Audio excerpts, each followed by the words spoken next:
Hello folks, how you doing? Revolution here. Let's talk some Dragon Ball. Okay, January 26th. 2 new major projects and 1 new game to be announced, likely to do with the anime verse of Dragon Ball. Perhaps we'll get some announcements on the Dragon Ball Super Manga come the Shueisha event in December. 2025 has been a dry year for Dragon Ball fans, but I think we're going to eat well in 2026. So, let's talk some Dragon Ball. The biggest debate, I would say, going on based around the end of Dragon Ball Super was who was really stronger out of Gohan Beast and Black Frieza. Black Frieza appeared at the end of the Granola arc and one-shotted Ultra Instinct Goku and Ultra Ego Vegeta in one blow at the same damn time, whereas Gohan Beast seemingly knocked Goku out of silver-haired Ultra Instinct in one blow. For most people, these seem to represent feats that suggest both these characters are stronger than Goku and Vegeta with their Ultra forms, especially given Goku states in chapter 101 that he is still chasing Black Frieza even after a couple of years have passed.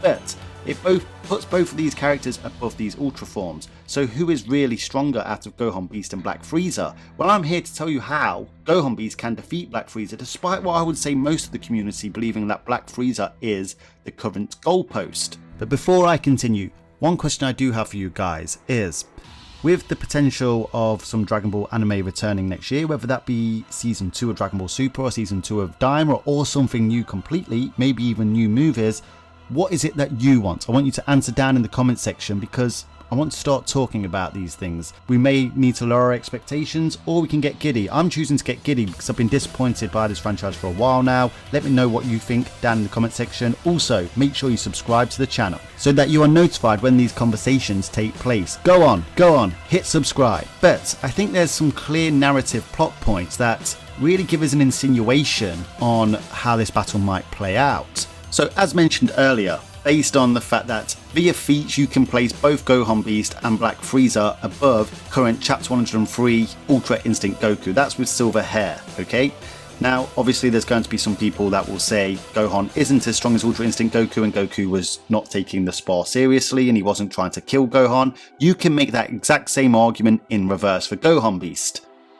Sparring match rules applies for both of them. There are some clear statements that further support this about Gohan Beast surrounding that particular fight from multiple characters. Vegeta states that Gohan Beast is managing to outspeed Goku's Ultra Instinct. The Ultra Instinct form basically comes with speed hacks, not necessarily just sheer speed of movement, but his reaction times literally remove the need for the thinking process and the body reaction process. So it cuts corners, you could say, essentially, whereas Gohan doesn't come with this with his Gohan Beast form. Like I've always said, Ultra Instinct is a package transformation that comes with the power-up and the technique. Gohan's transformation, albeit we don't know everything about it yet, seems to just be a sheer power-up that he can keep blowing up with more power as he gets angrier and controls it. But ultimately, he is managing to outspeed Goku's Ultra Instinct. Vegeta states this, a character who should have a good grasp on exactly how fast Goku is with his Ultra Instinct because he's seen it many times and he would have trained on Beerus' planet and seen it many times. Beerus and Whis also considered Gohan Beast with this new transformation and the sheer amount of power it has to be a God of Destruction candidate only a few chapters after Beerus states that to become a God of Destruction candidate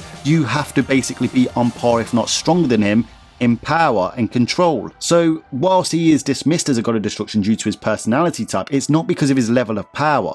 Now whether he is truly completely at Beerus' level remains to be seen. I believe they are getting close, but I don't think they're there yet. But these are characters basically clearly putting Gohan at Goku's level of power based on their analysis, and they're very good characters to do that. Then there's the other instances where Goku actually does land on Gohan Beast with his Ultra Instinct form, and Gohan basically tanks these attacks. Essentially, they don't knock him out of his Gohan Beast form, in fact they don't even tire him or hurt him that much.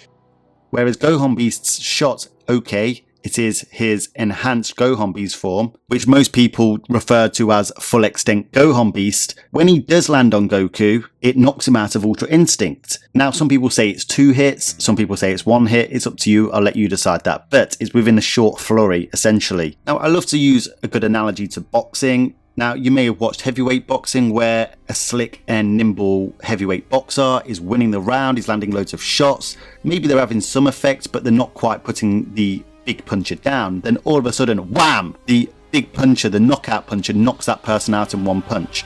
Now, if you use that analogy, you could say, well, one fighter is clearly more skilled and experienced than the other fighter. However, he doesn't possess the same kind of knockout power the other fighter has. Let's use, say, Deontay Wilder, for example. I swear, every time I watched that guy, he was losing the fight unanimously on points. Then wham, lights out, he's won the fight with one punch.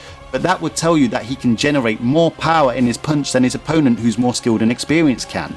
If we bring this to Dragon Ball, ultimately, Gohan possesses more power than Gohan. A power versus power, sheer raw power contest, Gohan wins. But Goku's just a better fighter. That's why throughout most of that fight, he's finessing Gohan Beast in his Ultra Instinct form. But the moment Gohan keeps increasing that power, it cannot equalise Gohan's sheer raw power advantage anymore. And like I said, Vegeta makes statements here and even references the fact that Goku's ability and experience is helping him win the fight. But it's even what he doesn't say there is basically that that's what's really giving Goku the edge. The power matchup isn't necessarily giving Goku the advantage here. But even after all this, Goku states that the Earth will be safe with Gohan there. Now that's really important simply because there's only one threat to Earth really at the moment. Guess who that is? Frieza. And now I know new threats come and pop up all the time, but essentially there's only one known threat to Earth at the moment. Like I said, that's Frieza. Of course, you'll get the Moros, you'll get other threats that eventually come out of the woodworks and pose a threat. But as of those characters' knowledge at that time, Frieza is the only threat. Goku seems to think that Gohan can protect the Earth from a threat, even if it's Frieza. Earth isn't safe otherwise, quite frankly. Now, I believe it's important to talk about a caveat here, and that might be Goku is projecting Gohan's power growth from this point. Perhaps Goku is looking at the rate of power that Gohan has grown from the last time he saw him in the Moro arc to now as quicker than what even Frieza did, going from his golden state to his black form's level of power. And it also must be looked at that Black Frieza one-shotted two forms that are basically there to be hit. Even though Ultra Instinct Saiyan or True Ultra Instinct do give you evasion, it's not quite the evasion level of Silver-Haired Ultra Instinct, and Ultra Ego is basically a punching bag transformation. And with Black Frieza, whilst we don't know too much about the form, just like with Gohan Beast really, it doesn't appear to give you any additional hacks like Ultra Ego and Ultra Instinct do. It doesn't seem to have the evasion, so Gohan should be able to land on it. Does Gohan's full extent form have more levels and more gears to it? Could he actually have gone even further than what he did against Ultra Instinct Goku? So guys, whilst it's important to note that Frieza grows incredibly quick in power, he did spend 10 years in a time chamber to get to this level of power, whereas Gohan basically just got angry at Cell Max. So basically Gohan's rage boosts give him more power and grant him more power than Frieza's training boosts give Frieza power, at least at a quicker rate. Even if Frieza is still stronger, Gohan has the potential to catch him swiftly if Frieza angers him, and that's, let's face it, quite likely, especially now he's not in his Resurrection of F state of mind. He's back in this warrior-like mentality that they've all been trying to get him to get to for a while.